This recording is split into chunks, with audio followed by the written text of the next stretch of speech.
இன்னைக்கு என்ன சொல்ல போறேன்னா, மனிதர்கள் மனிதர்கள் எப்பவுமே ஒரே மாதிரியா இருக்கவும் மாட்டாங்க. அவங்களுக்குன்னு ஒரு ஒரு குணம் இருக்கும்.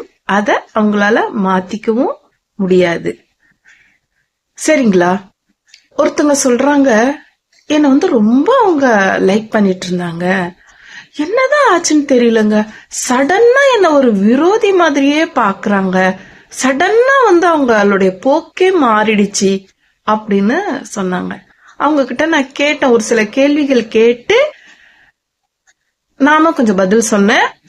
உங்களுக்கும் அந்த மாதிரி யாராவது செய்யறாங்களா? உடனே அந்த இடத்துல இருந்து நகர்ந்துருங்க. ஒருத்தங்க எப்பவுமே நீ இல்லன்னா ஒன்னும் இல்ல, நீ வந்தாதான் எல்லாம் நடக்கும், அவ சொல்றது கேளுங்க, அவன் சொல்றது கேளுங்க அப்படின்னு சொல்லிட்டே இருக்கிறாங்க ஒருத்தங்க அப்படின்னா அவங்க கிட்ட கொஞ்சம் பார்த்து நடந்துக்குங்க. இன்னொரு விஷயம், நீங்க சொல்றதுக்கெல்லாம் சரிதான் சொல்றாங்கன்னா அதுக்கு கூட கொஞ்சம் யோசனை பண்ணுங்க. அந்த மாதிரி ஆட்கள் கிட்ட கொஞ்சம் யோசனை பண்ணுங்க.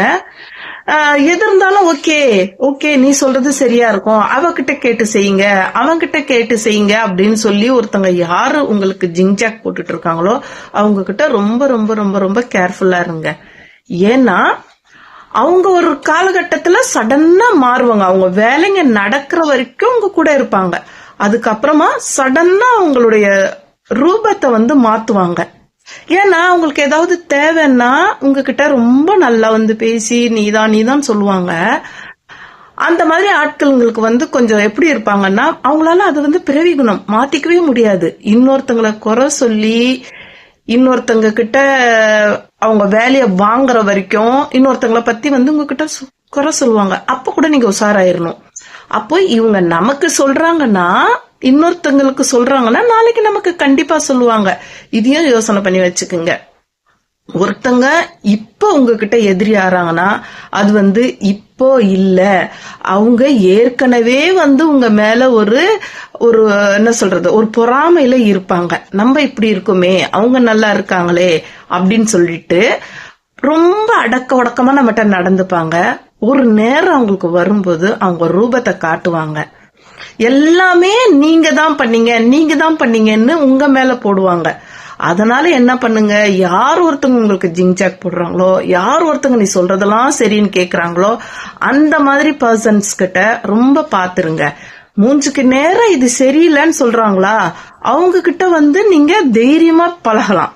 இது சரியில்லை அது சரியில்லைன்னு சொல்றாங்கன்னா அவங்க தைரியமா பழகலாம். சரின்னு சொல்றாங்க பாத்தீங்களா, அவங்க கிட்ட கொஞ்சம் பார்த்து பழகுங்க. அவங்க கொஞ்சம் ஃபேஸ் மாறுற மாதிரி இருந்துச்சுன்னா அங்கிருந்து ரொம்ப தூரமா போயிருங்க. இது என்னுடைய கைண்ட்லி ரெக்வெஸ்ட். என்கிட்ட கேட்ட அந்த பொண்ணுக்காக இதுல நான் பதிவும் பண்றேன். அந்த மாதிரி உங்ககிட்ட யாராவது பிஹேவ் பண்ணாங்களான்டா அங்கிருந்து நீ நகர்ந்துரு. அதுதான் உனக்கு நீயே கொடுத்துக்கிற ஒரு நல்ல சன்மானம். நாளைக்கு அந்த இடத்துல இருந்து நீ கேவலப்படக்கூடிய நிலைமை வரும். அதனால அங்கிருந்து நகர்ந்துரு. உங்களுக்கு ஏதாவது கேட்கணும்னா என்கிட்ட கமெண்ட்ல கேளுங்க. இன்ஷால்லா எனக்கு தெரிஞ்சதை நான் சொல்றேன். அல்லாஹ் ஹாஃபிஸ்.